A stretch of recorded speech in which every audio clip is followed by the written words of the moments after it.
ಶೃಂಗೇರಿ ಕ್ಷೇತ್ರದ ಅಂಚೆ ಮತಗಳ ಮರು ಎಣಿಕೆ ಆರಂಭ ಆಗಿದೆ. ಚಿಕ್ಕಮಗಳೂರಿನ ಐಡಿಎಸ್ಜಿ ಕಾಲೇಜಿನಲ್ಲಿ ಮರುಮತ ಎಣಿಕೆ. ಅಭ್ಯರ್ಥಿ ಅಥವಾ ಓರ್ವ ಏಜೆಂಟ್ಗೆ ಮಾತ್ರ ಅವಕಾಶವನ್ನ ಕೊಡಲಾಗಿದೆ. ಮತ ಎಣಿಕೆ ಕೇಂದ್ರದ ಸುತ್ತಮುತ್ತ ಬಿಗಿ ಪೊಲೀಸ್ ಭದ್ರತೆಯನ್ನ ಕಲ್ಪಿಸಲಾಗಿದೆ. ಕುತೂಹಲ ಕೆರಳಿಸಿದೆ ಅಂಚೆ ಮತಗಳ ಮರು ಎಣಿಕೆ. ಶೃಂಗೇರಿ ಕಾಂಗ್ರೆಸ್ನ ಶಾಸಕ ರಾಜೇಗೌಡರಿಗೆ ಅಗ್ನಿ ಪರೀಕ್ಷೆ. ಅಂಚೆ ಮತಗಳ ಮರು ಎಣಿಕೆಗೆ ಕ್ಷಣಗಣನೆ ಆರಂಭ ಆಗಿತ್ತು. 7 ಗಂಟೆ ಸುಮಾರಿಗೆನೆ ಈಗಾಗಲೇ ಸ್ಟ್ರಾಂಗ್ ರೂಮ್ ಅನ್ನು ಓಪನ್ ಮಾಡಿ ಮತ ಎಣಿಕೆಯನ್ನು ಆರಂಭ ಮಾಡಲಾಗಿದೆ. ಒಬ್ಬರಿಗೆ ಮಾತ್ರ ಅವಕಾಶವನ್ನು ಕೊಡಲಾಗಿದೆ ಒಳಗಡೆ ಇರೋದಕ್ಕೆ. ಬಿಗಿ ಪೊಲೀಸ್ ಭದ್ರತೆಯನ್ನು ಕಲ್ಪಿಸಲಾಗಿದೆ. 1822 ಅಂಚೆ ಮತಗಳು ಚಲಾವಣೆಯಾಗಿದ್ವು.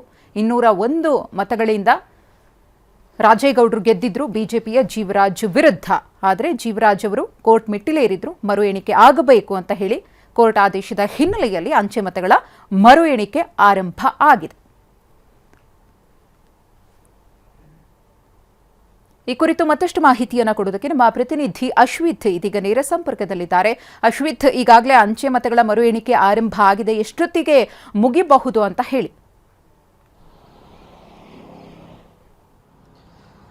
ಖಂಡಿತವಾಗ್ಲೂ ಮಧುಶ್ರೀ, ಏನು ಹೈಕೋರ್ಟ್ನ ಆದೇಶದ ಮೇರೆಗೆ ಚುನಾವಣಾ ಆಯೋಗ ಇಂದು ಶೃಂಗೇರಿ ವಿಧಾನಸಭಾ ಕ್ಷೇತ್ರದ ಅಂಚೆ ಮತಗಳ ಮರು ಎಣಿಕೆ ಕಾರ್ಯವನ್ನು ನಡೆಸ್ತಾ ಇರುವಂಥದ್ದು. ಚಿಕ್ಕಮಗಳೂರಿನ ಐಡಿಎಸ್ಜಿ ಕಾಲೇಜಿನಲ್ಲಿ ಮತ ಎಣಿಕೆ ಕಾರ್ಯ ನಡೀತಾ ಇದೆ. ಪ್ರಮುಖವಾಗಿ ಹೈಕೋರ್ಟ್ ಸಂಪೂರ್ಣವಾಗಿ ಮತ ಎಣಿಕೆ ಕಾರ್ಯ ಅಂದರೆ ಅಂಚೆ ಮತಗಳ ಎಣಿಕೆ ಏನು ನಡೆಯುತ್ತೆ ಅದನ್ನು ಸಂಪೂರ್ಣ ಚಿತ್ರೀಕರಣವನ್ನು ಮಾಡಬೇಕು ಅಂತ ಹೇಳಿರುವಂಥದ್ದು. ಈಗ ಮತಯಂತ್ರದ ಒಳಗೆ ಅಂದರೆ ಅಭ್ಯರ್ಥಿ ಅಥವಾ ಓರ್ವ ಏಜೆಂಟ್ಗೆ ಮಾತ್ರ ಅವಕಾಶವನ್ನು ನೀಡಿರುವಂಥದ್ದು. ಖುದ್ದು ಜೀವರಾಜ್ ಅವರೇ ಒಂದು ಒಳ ಹೋಗಿರುವಂಥದ್ದು. ಜೊತೆಗೆ ರಾಜೇಗೌಡರ ಪರವಾಗಿ ಸುಧೀರ್ ಕುಮಾರ್ ಮುರಳಿ ಅವರು ಒಂದು ಏಜೆಂಟ್ ಆಗಿ ಒಳ ಹೋಗಿರುವಂಥದ್ದು. ಈಗ ಮೊದಲಿಗೆ 1822 ಅಂಚೆ ಮತಗಳಲ್ಲಿ 279 ತಿರಸ್ಕೃತಗೊಂಡಿತ್ತು.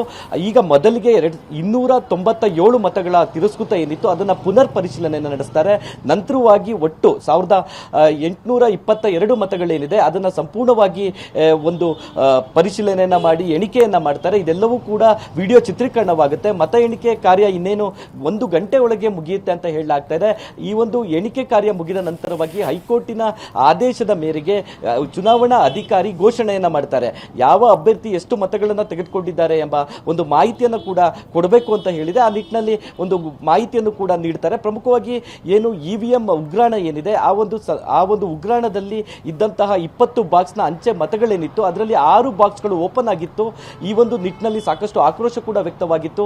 ಚುನಾವಣಾ ಅಧಿಕಾರಿಗಳ ಜೊತೆ ರಾಜೇಗೌಡರು ಕೂಡ ಹೈಕೋರ್ಟ್ಗೆ ಇದರ ಗಮನಕ್ಕೆ ತಂದು ನಂತರವಾಗಿ ಮತ ಎಣಿಕೆ ಮಾಡಿ ಅಂತ ಒಂದು ಮನವಿಯನ್ನ ಮಾಡಿದ್ರು. ಆದರೆ ಚುನಾವಣಾ ಅಧಿಕಾರಿಗಳು ಹೈಕೋರ್ಟ್ ಇವತ್ತು ಎಣಿಕೆ ಮಾಡಬೇಕು ಅಂತ ಆದೇಶ ನೀಡಿದೆ. ಆ ನಿಟ್ಟಿನಲ್ಲಿ ನಾವು ಎಣಿಕೆ ಕಾರ್ಯವನ್ನು ಮುಂದುವರಿಸ್ತೇವೆ, ಜೊತೆಗೆ ಸಂಪೂರ್ಣವಾಗಿ ಚಿತ್ರೀಕರಣವಾಗಿದೆ, ಇದನ್ನು ಕೂಡ ನಾವು ಹೈಕೋರ್ಟ್ಗೆ ಒಂದು ನೀಡ್ತೀವಿ ಅಂತ ಹೇಳಿದ್ರು. ಅದಾದ ಬಳಿಕವಾಗಿ ಈಗ ಎಣಿಕೆ ಕಾರ್ಯ ನಡೀತಾ ಇರುವಂತದ್ದು. ಪ್ರಮುಖವಾಗಿ 279 ಏನು ತಿರಸ್ಕೃತಗೊಂಡಿತ್ತು ಮತಗಳು ಅದರ ಪುನರ್ ಪರಿಶೀಲನೆ ನಡೀತಾ ಇದೆ. ನಂತರವಾಗಿ ಸಂಪೂರ್ಣವಾಗಿ 1822 ಮತಗಳು ಕೂಡ ಎಣಿಕೆಯಾಗುತ್ತೆ. ಮಧುಶ್ರೀ, ಧನ್ಯವಾದ ಅಶ್ವಿತ್ ತಮ್ಮ ಮಾಹಿತಿಗಾಗಿ.